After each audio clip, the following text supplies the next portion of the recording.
नमस्कार, आपका स्वागत है आज के क्लास में। आज हम करंट अफेयर्स देख रहे हैं। करंट अफेयर्स में रैंकिंग एंड रिपोर्ट देखेंगे 2024 का। तो जो भी मोस्ट इम्पॉर्टेंट रैंकिंग और रिपोर्ट्स है 2024 का, उसे आज इस वीडियो में देखेंगे। एग्ज़ाम से पहले rank and reports, award and honours, ये सब रिवाइज कर लीजिए। ये सब कुछ अवेलेबल है इस चैनल पे। तो चलिए वीडियो स्टार्ट करते हैं रैंक एंड रिपोर्ट से। करंट अफेयर 2024 का ये लेटेस्ट वीडियो है जहाँ पे हम रैंक और रिपोर्ट को कवर कर रहे हैं। सबसे पहले तो वर्ल्ड हैप्पीनेस इंडेक्स, जी हाँ, वर्ल्ड हैप्पीनेस इंडेक्स निकाला जाता है UNSTN यानी United nation sustainable development network के द्वारा। इसमें भारत की क्या रैंकिंग आई है? तो रैंकिंग आई है 120।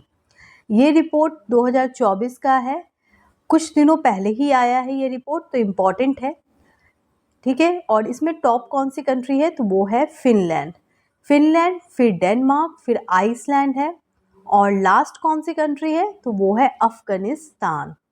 वर्ल्ड हैप्पीनेस इंडेक्स किसके द्वारा रिलीज किया जाता है? इसमें भारत की क्या रैंकिंग है, कौन सी कंट्री टॉप पे है, इस तरह के सवाल आते हैं। अच्छा, एक सवाल आता है पैरामीटर से, यानी कि इस जो पूरे इंडेक्स में क्या पैरामीटर रखा गया है। तो एक तो जीडीपी ग्रोथ है, लेकिन सिर्फ जीडीपी ग्रोथ नहीं रखा गया है, इसमें हेल्थ को भी कंसर्न किया गया है। उसके अलावा सोशल सपोर्ट, ठीक है, सोशल सपोर्ट को भी कंसर्न किया गया है। यानी ये सब जो है, ये सब क्या है? इसके पैरामीटर है जिसके आधार पे ये पूरा इंडेक्स तैयार किया गया है। आगे बढ़ते हैं। देखिए, आप कोई भी एग्ज़ाम की तैयारी कर रहे हो, चाहे एसएससी की तैयारी कर रहे हो, चाहे आप क्लैट की तैयारी कर रहे हो, चाहे आप यूपीएससी की तैयारी कर रहे हो, चाहे किसी पीसीएस एग्ज़ाम की तैयारी कर रहे हो, इंडेक्स से 2-3 क्वेश्चन आ जाते हैं एग्ज़ाम में। और ऐसा माना जाता है कि स्टूडेंट को पता होना चाहिए कि कौन सा इंडेक्स आया है। तो बिल्कुल जो चीज़ सबको पता है वो तो पता होना ही चाहिए आपको। तो बस ध्यान रखें, इसको बार बार रिवाइज करें। किसी वीडियो को अगर आप फॉलो कर रहे हैं इंडेक्स या रैंक रिपोर्ट के लिए, तो उस वीडियो को एक बार नहीं देखते हैं, कम से कम 2 से 3 बार देखिए, क्योंकि याद करना या याद होना भी एक तरीका होता है। कोई भी चीज़ आपको याद क्यों रह जाती है, कोई भी मूवी आपको याद क्यों रह जाती है? क्योंकि उस मूवी में आप अपना इंटरेस्ट डालते हो, क्योंकि उस मूवी को देखना आपको पसंद आता है। वैसे ही पढ़ाई होती है। अगर आप किसी वीडियो को फॉलो कर रहे हो तो उस वीडियो को 2 से 3 बार देखें, ताकि वो चीज़ आपके दिमाग में बिल्कुल बैठ जाए। क्योंकि रिवीजन ही है, याद होना क्या होता है? रिवीजन करना होता है। जिस चीज़ को आप जितनी बार रिवाइज करेंगे वो चीज़ आपको याद हो जाएगी। लेकिन अगर आप रिवाइज नहीं करेंगे तो वो कभी भी याद नहीं होगा, और रिवीजन ही सक्सेस का कारण होता है। Global human development index release की जाती है यूएनडीपी के द्वारा, यानी यूनाइटेड नेशन डेवलपमेंट प्रोग्राम के द्वारा। इसके इंडिकेटर कौन से हैं? देखिए, ये एक ह्यूमन डेवलपमेंट इंडेक्स है, तो इंडिकेटर इसमें हेल्थ है, एजुकेशन है, इनकम है और लिविंग स्टैंडर्ड है। अब हम देखते हैं कि ये ग्लोबल ह्यूमन डेवलपमेंट इंडेक्स क्यों निकाला जाता है। क्योंकि ऐसा माना जाता है कि ग्रोथ और डेवलपमेंट में अंतर है, ठीक है। ग्रोथ, कोई कंट्री ग्रो कर जाती है, बहुत आगे निकल गई है, जैसे कि आपने मिडिल ईस्ट कंट्रीज़ को देखा होगा, गल्फ कंट्रीज़ को देखा होगा, काफ़ी ज़्यादा आगे बढ़ चुकी है।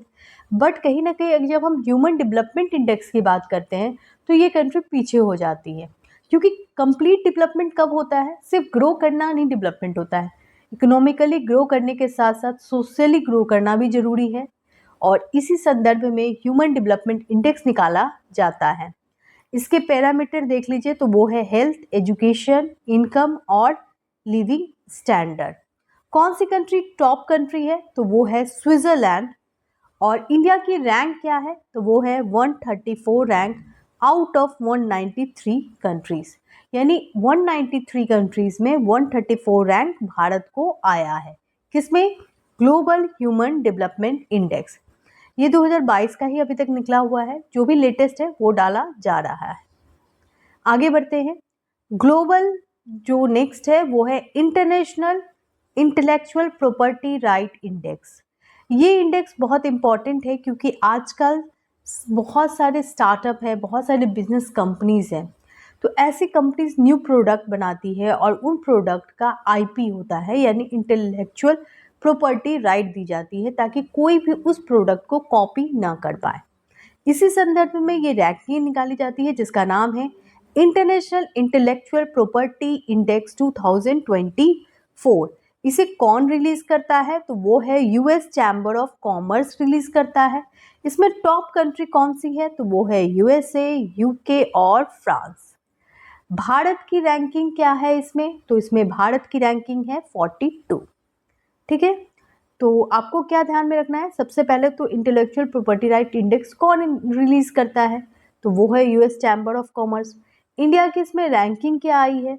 इंडिया की रैंकिंग आई है 42। और टॉप कौन किया है? तो वो क्या है? यूएसए यानी अमेरिका। ठीक है, मोस्ट लिविएबल सिटी इन इंडिया, सबसे अच्छा शहर कौन सा है भारत में रहने के लिए? तो वो शहर है बेंगलुरु। ठीक है, बेंगलुरु में आप रहना पसंद करेंगे क्योंकि बेंगलुरु में सारी फैसिलिटीज़ है, क्लाइमेट बहुत अच्छा है, तो इसलिए बेंगलुरु को बेस्ट सिटी माना गया है। ये जो रिपोर्ट है उसे कौन रिलीज़ किया है? तो ये रिपोर्ट रिलीज़ की जाती है ईज़ ऑफ लिविंग इंडेक्स के द्वारा, और ये जो पूरा इंडेक्स है वो तैयार किया गया है ministry of housing and urban affair के द्वारा। ठीक है, और उनके अनुसार बेंगलोर जो है वो मोस्ट लिविएबल सिटी है। सेकंड कौन सा है? सेकंड है पुणे, थर्ड है अहमदाबाद। ठीक है, अगर आप इन शहरों में हैं तो बहुत अच्छी बात है, अगर नहीं भी है तो इन शहरों में आप जाकर रह सकते हैं। कुछ प्रॉब्लम भी है इन शहरों का, यहाँ तो अच्छा रिपोर्ट आया है बट बेंगलोर में बहुत ज़्यादा ट्रैफिक है। ठीक है, अगर आप बेंगलोर रहने जाओगे तो आप पाओगे वहाँ बहुत ज़्यादा ट्रैफिक है। अदरवाइज बेंगलोर बहुत अच्छा है, वेदर के लिए बहुत अच्छा है शहर। पुणे जो है वो न्यूली डेवलप्ड शहर है, तो वहाँ भी बहुत अच्छे क्लाइमेट है और प्लस डेवलपमेंट भी अच्छा हो रहा है। अहमदाबाद बहुत अच्छा, गुजरात में एक नया शहर बना है जो कि काफ़ी अच्छे से, शहर तो पुराना है बट बहुत अच्छा डेवलपमेंट किया गया है। आगे बढ़ते हैं, जेंडर इनइक्वालिटी इंडेक्स को देखते हैं। जेंडर इनइक्वालिटी इंडेक्स रिलीज की जाती है यूएनडीपी के द्वारा। देखिए, कुछ रिपोर्ट जो है वो जनरल एग्जाम में आ जाते हैं क्योंकि वो इंटरनेशनल रिपोर्ट होते हैं। ठीक है, और कुछ बड़े ऑर्गेनाइजेशन इन्हें रिलीज़ करती है, जैसे यूनाइटेड नेशन अगर कोई रिपोर्ट रिलीज़ करती है तो वो आपके एग्ज़ाम के लिए इम्पॉर्टेंट हो जाता है। दूसरा कौन सा ऑर्गेनाइजेशन है? वो है WHO। WHO कोई रिपोर्ट रिलीज़ करता है वो भी इम्पॉर्टेंट हो जाता है। तीसरा है वर्ल्ड बैंक, अगर वर्ल्ड बैंक कोई रिपोर्ट रिलीज़ करता है वो भी इम्पॉर्टेंट हो जाता है। तो इन सब जो ऑर्गेनाइजेशन की रिपोर्ट है उन पे आप ज़्यादा ध्यान दें। ठीक है, जेंडर इनइक्वालिटी इंडेक्स रिलीज की जाती है यूएनडीपी के द्वारा, और इसमें भारत की रैंकिंग क्या है? तो इसमें भारत की रैंकिंग 108 है। और कितनी कंट्रीज में निकाले जाते हैं? 193 कंट्रीज में, यानी 193 में इंडिया की रैंकिंग 108 है। और इसमें टॉप कंट्री कौन है? डेनमार्क है और फिर नॉर्वे है। अगर वीडियो में कहीं डाउट हो रहा हो तो कमेंट बॉक्स में पूछें। कोई हेल्प की ज़रूरत है, अगर आप यूपीएससी की तैयारी कर रहे हैं या फिर एसएससी एग्ज़ाम की तैयारी कर रहे हैं या फिर आप रेलवे ग्रेड डी की एग्ज़ाम की तैयारी कर रहे हैं, RBI grade B officer exam की तैयारी कर रहे हैं, आईबीपीएस एग्ज़ाम की तैयारी कर रहे हैं, कोई भी एग्ज़ाम की तैयारी कर रहे हैं, कोई भी डाउट हो वो मैं बता सकती हूँ क्योंकि मेरा एक्सपीरियंस है। ठीक है, corruption perception index, corruption perception index 2023 का भी लेटेस्ट रिपोर्ट आया है और इस रिपोर्ट में भारत की रैंकिंग 93 है। ठीक है, तो इंडिया की रैंकिंग अच्छी है, 93 है। और ये रिपोर्ट रिलीज की जाती है ट्रांसपेरेंसी इंटरनेशनल ऑर्गेनाइजेशन के द्वारा। ये जो ऑर्गेनाइजेशन है ट्रांसपेरेंसी इंटरनेशनल ऑर्गेनाइजेशन, ये कहाँ है? जर्मनी में है। ठीक है, और ये जो ऑर्गेनाइजेशन है वो एक रिपोर्ट निकालती है जिसका नाम है करप्शन परसेप्शन इंडेक्स, जिसमें भारत की रैंकिंग 93 है। अब इसमें कौन सी कंट्री बहुत अच्छा परफॉर्म की है? टॉप कंट्री कौन है? तो वो है डेनमार्क। डेनमार्क में करप्शन नहीं है, बहुत अच्छा लग रहा है सुनने में। फिनलैंड में भी करप्शन नहीं है, न्यूजीलैंड में करप्शन नहीं है। तो ये ऐसी कंट्री है जो कि करप्शन फ्री है। और करप्शन अच्छा होता है, बुरा होता है, वो भी देखते हैं। तो देखिए, करप्शन हमेशा बुरा होता है। ठीक है, और जो भी कंट्री करप्ट होती है वहाँ के लोगों की ग्रोथ नहीं होती है। ठीक है, तो ये आप जरूर ध्यान रखें। हेनले पासपोर्ट इंडेक्स 2024 अभी आ चुका है और इस रिपोर्ट में भारत की रैंकिंग 80 है। ठीक है, हेनले पासपोर्ट इंडेक्स रिपोर्ट आप थोड़े कंफ्यूज होंगे क्योंकि बहुत सारी जो वेबसाइट है और जो वीडियो है उसमें 85 रैंक बता रहा है।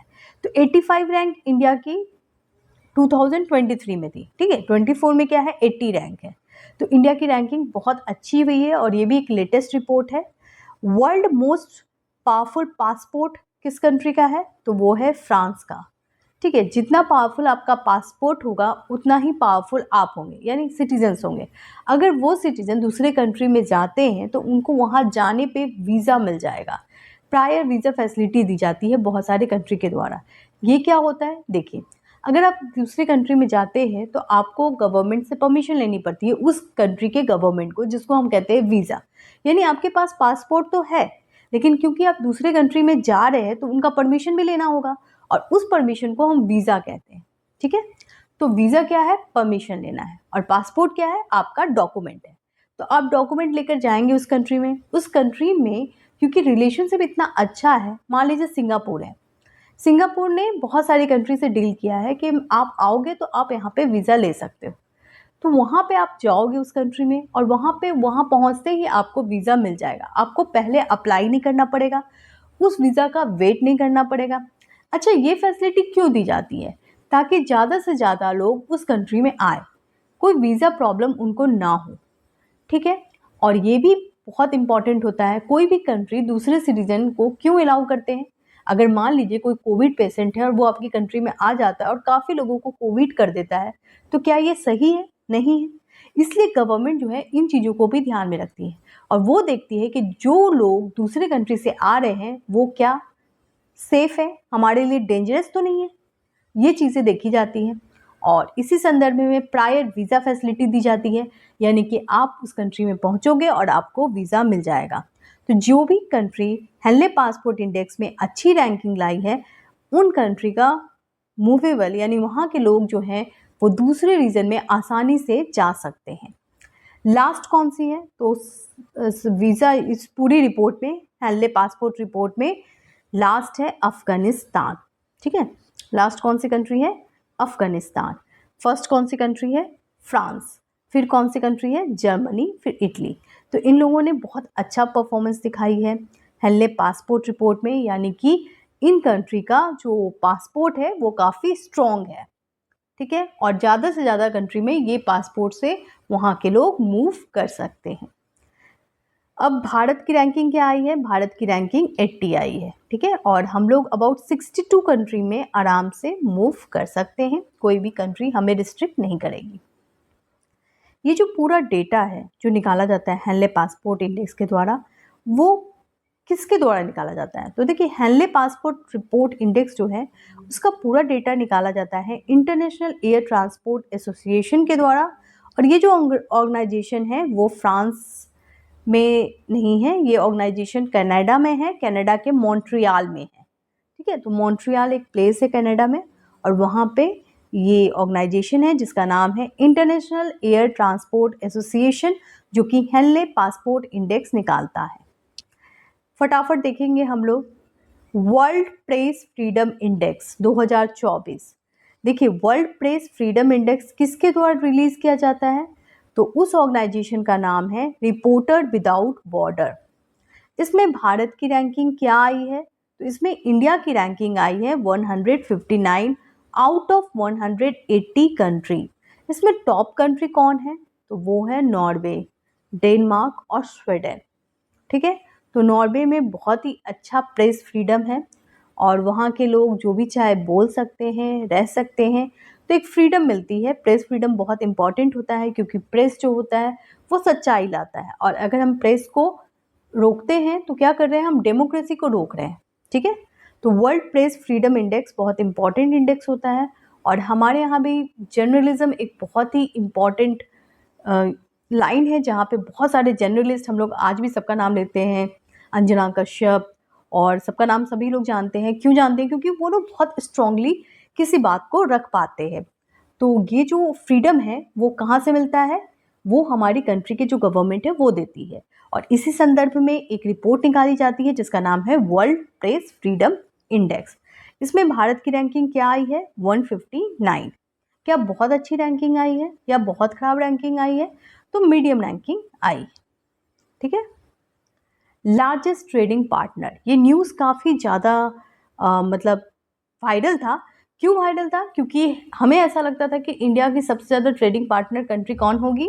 अमेरिका। लेकिन ऐसा नहीं है, वो कंट्री है चाइना। जी हाँ, भारत सबसे ज़्यादा व्यापार किसके साथ करता है? चाइना के साथ करता है। ये डेटा किसने रिलीज़ किया है? तो ये डेटा रिलीज़ की गई है ग्लोबल ट्रेड रिसर्च इनिशिएटिव के द्वारा, जो कि एक इकोनॉमिक थिंक टैंक है, जिसने बताया कि चाइना और भारत की ट्रेडिंग पार्टनर बहुत अच्छी रही है और China has emerge as India's largest trading partner. ठीक है। किसको सप्रेस किया है ये चाइना ने? तो चाइना ने अमेरिका को सप्रेस करके इंडिया का लार्जेस्ट ट्रेडिंग पार्टनर बन गया है। आगे बढ़ते हैं। वर्ल्ड बिजिएस्ट एयरपोर्ट, वर्ल्ड में सबसे बिजी एयरपोर्ट कहाँ है? तो ये एयरपोर्ट है हैट्सविल जैक्सन एटलांटा इंटरनेशनल एयरपोर्ट, जो कि अमेरिका में है, यूएसए में है। क्या नाम है? हार्ट्सविल जैक्सन एटलांटा इंटरनेशनल एयरपोर्ट। ये जो पूरा रिपोर्ट है वो किसके द्वारा रिलीज़ की गई है? तो ये रिपोर्ट रिलीज़ की गई है एयरपोर्ट काउंसिल इंटरनेशनल के द्वारा। इंदिरा गांधी इंटरनेशनल एयरपोर्ट को इस पूरे रिपोर्ट में 10th रैंक पे मिला है। तो गए होंगे तो देखे होंगे, न्यू दिल्ली एयरपोर्ट काफ़ी बिजी रहता है। चलिए आगे बढ़ते हैं। QS world university ranking, QS world university ranking 2024 आ चुका है और ये रिलीज़ की जाती है क्यूएस यानी कि क्यूक्रेलिस साइमंड्स के द्वारा, जो कि वर्ल्ड यूनिवर्सिटी रैंकिंग रिपोर्ट देता है। और ये रिपोर्ट रिलीज़ की जाती है क्यूएस के द्वारा और ये जो ऑर्गेनाइजेशन है वो लंदन में है। ठीक है। इसमें बेस्ट इंडियन यूनिवर्सिटी कौन सी आई है और इंडियन इंस्टीट्यूशन कौन सी आई है? तो वो आई है Jawaharlal Nehru university, JNU. JNU बहुत ही इम्पॉर्टेंट यूनिवर्सिटी है और बहुत सारे लोग इसमें पढ़ना भी चाहते हैं। इसमें टॉप कौन सी है? तो वो है एमआईटी। एमआईटी यानी मैसेच्यूसेट्स इंस्टीट्यूट ऑफ टेक्नोलॉजी। ठीक है। तो ये अमेरिका के इंस्टीट्यूट है और ये टॉप नंबर पे आई है क्यूएस वर्ल्ड यूनिवर्सिटी रैंकिंग 2024। बिल्कुल लेटेस्ट रिपोर्ट है। फोर्ब्स वर्ल्ड बिलियनियर लिस्ट 2024 आ चुका है और इस लिस्ट में भारत के कुछ लोग आए हैं, तो उनको देख लेते हैं। पहले तो देखते हैं वर्ल्ड में सबसे रिचेस्ट पर्सन कौन है? तो वो है एलन मस्क, जिनकी जो इनकम है वो है $195 बिलियन। ठीक है। उसके बाद है जेफ बेजोस और नंबर 1 में जो एक पूरी कंपनी आई है और उनकी फैमिली आई है जिसका नाम है बर्नार्ड अर्नोल्ड एंड फैमिली। तो बर्नार्ड अर्नोल्ड और उसकी फैमिली जो है वो फ्रांस की है और ये जो ऑर्गेनाइजेशन है इसके पास कितने पैसे हैं? तो $233 बिलियन है। अच्छा, इंडिया की कौन सी पर्सनालिटी जो है फोर्ब्स वर्ल्ड बिलियनियर लिस्ट में टॉप पे आए हैं? तो वो है मुकेश अंबानी और उसके बाद आए हैं गौतम अंदानी। ठीक है। तो ये इम्पॉर्टेंट लिस्ट है और ये निकाला किस ऑर्गेनाइजेशन के द्वारा जाता है? तो वो है फोर्ब्स। फोर्ब्स मैगजीन तो आपने पढ़ा होगा, बहुत ही नामी मैगजीन है। Forbes world billionaire list 2024। आगे बढ़ते हैं। वर्ल्ड एयर क्वालिटी रिपोर्ट 2023 है। ये क्या है? वर्ल्ड में एयर क्वालिटी को मापने के बाद ये रिपोर्ट निकाला गया है जिसका नाम है वर्ल्ड एयर क्वालिटी रिपोर्ट 2023 और इसमें मोस्ट पॉल्यूटेड कंट्री कौन सी है? तो वो है बांग्लादेश। ठीक है। बांग्लादेश में बहुत सारी इंडस्ट्री है लेकिन साथ में ये मोस्ट पॉल्यूटेड सिटी भी है। अच्छा, ये पूरा जो रिपोर्ट है वर्ल्ड एयर क्वालिटी रिपोर्ट वो कौन रिलीज़ करता है? तो वो रिलीज़ की जाती है स्विस ऑर्गेनाइजेशन IQ एयर के द्वारा। IQ एयर का नाम सुना आपने? ज़रूर सुना होगा क्योंकि रिपोर्ट में इसकी रिपोर्ट बहुत इंपॉर्टेंट होती है IQ एयर की। अच्छा, दिल्ली का कौन सा शहर इसमें आया है? इंडिया का कौन सा शहर इसमें आया है? तो वो है दिल्ली। दिल्ली जो है वर्ल्ड का वर्स्ट कैपिटल माना गया है क्योंकि यहाँ पे बहुत ज़्यादा पॉल्यूशन है। ठीक है। अच्छा, बिहार का एक सिटी का नाम आया है तो इम्पॉर्टेंट तो हो जाता है, वो सिटी है बेगूसराय। बेगूसराय जो है वर्ल्ड का मोस्ट पॉल्यूटेड मेट्रोपॉलिटन एरिया है। ठीक है, तो बेगूसराय क्या है, वर्ल्ड का मोस्ट पॉल्यूटेड मेट्रोपॉलिटन एरिया है। सिप्री रिपोर्ट 2023 देखते हैं, ये रिलीज की जाती है Stockholm Sweden international peace research institute के द्वारा। और ये जो रिपोर्ट है वो किससे रिलेटेड है, ये रिपोर्ट रिलेटेड है मिलिट्री स्पेंडर से, यानी कौन सी कंट्री कितना मिलिट्री स्पेंड करती है। तो ये 2023 का रिपोर्ट आया है जिसमें टॉप है अमेरिका, ठीक है, उसके बाद है चाइना, फिर रशिया, फिर इंडिया। ये इंडिया का 4th largest military Spender, India क्या है, 4th लार्जेस्ट है। तो पहला कौन है, पहला अमेरिका है, दूसरा कौन है, चाइना है, और तीसरा कौन है, रशिया है, और इंडिया क्या है, 4th रैंक पे है। सिप्री रिपोर्ट 2023 किसके द्वारा रिलीज की जाती है, सिप्री के द्वारा। सिप्री यानी Stockholm Sweden international peace research institute के द्वारा निकाली जाती है। ये 2023 का रिपोर्ट है। लॉजिस्टिक परफॉर्मेंस इंडेक्स 2023 रिलीज हो चुका है और ये निकाला जाता है किसके द्वारा, वर्ल्ड बैंक के द्वारा। क्योंकि ये वर्ल्ड बैंक के द्वारा निकाला जाता है तो बहुत इंपॉर्टेंट है। लॉजिस्टिक परफॉर्मेंस इंडेक्स में टॉप कौन किया है, तो वो है सिंगापुर और फिनलैंड। ठीक है, तो सिंगापुर की परफॉर्मेंस अच्छी है और इसलिए ये टॉप कंट्री है। उसके अलावा फिनलैंड है। अच्छा, अभी हमने फिनलैंड का नाम सुना है 2-3 बार, बताइए कौन सी रिपोर्ट में इसकी रैंकिंग बहुत अच्छी रही है, बताइए, आपने अभी पढ़ा, किस रिपोर्ट में बहुत अच्छी रही है, वर्ल्ड हैप्पीनेस रिपोर्ट में बहुत अच्छी रही है। उसके अलावा फिनलैंड का नाम किस में हमने सुना, करप्शन परसेप्शन इंडेक्स में फिनलैंड जो है वो 2nd रैंक पे। ठीक है, उसके अलावा फिनलैंड का नाम हम इससे पहले और कहाँ सुने हैं, यस, वर्ल्ड हैप्पीनेस इंडेक्स में। मैंने बताया आपको वर्ल्ड हैप्पीनेस इंडेक्स में फिनलैंड टॉप कंट्री है। तो इस तरह से आपको रिवाइज करना है, पढ़ाई को एंजॉय करना है। ठीक है, तो आप रिवीजन करते रहें। और सबसे इम्पॉर्टेंट क्या होता है किसी एग्ज़ाम को क्लियर करने में, रिवीजन, बहुत रिवीजन करें। और रिवीजन के साथ, रिवीजन का मतलब क्या होता है, हमें लगता है रिवीजन का मतलब होता है किताब को बस रिवाइज करना, नहीं। आपने जितने भी टेस्ट सीरीज लगाए हैं, जितनी भी प्रैक्टिस की है, ये मत काउंट करिए कि आपने 10 लगाए हैं, 50 लगाए हैं, 100 लगाए। मायने रखता है कि जो आपने लगाया क्या वो परफेक्ट है, क्या आपने उसको 3 बार रिवाइज कर लिया है, क्या आपने जो लगाया है उसे रिवाइज किया है। तो एक बार ज़रूर रिवाइज कर लें। और all the best for your upcoming exam. Logistic performance index world bank के द्वारा रिलीज़ की जाती है जिसमें टॉप कंट्री है सिंगापुर और फिनलैंड। इसमें भारत की रैंकिंग क्या आई है, 38 रैंक आया है। ठीक है, 38 रैंक आया है इंडिया का लॉजिस्टिक परफॉर्मेंस इंडेक्स में। Thank you to watch the video till last. Video में कहीं भी डाउट हो तो ज़रूर बताएं, वीडियो को लाइक करें, शेयर करें, और जो भी आपके दोस्त हैं उनको एक बार भेजें। अगर उनको नहीं अच्छा लगेगा फिर मत भेजिए, अगर उनको वीडियो अच्छा लगे तो ज़रूर वो देखेंगे। ठीक है, तो आप इतना एफर्ट कर सकते हैं कि आपके जो भी आसपास में जो भी स्टूडेंट है जो तैयारी कर रहे हैं किसी एग्ज़ाम को, वहाँ तक इस वीडियो को पहुँचा दें। Thank you.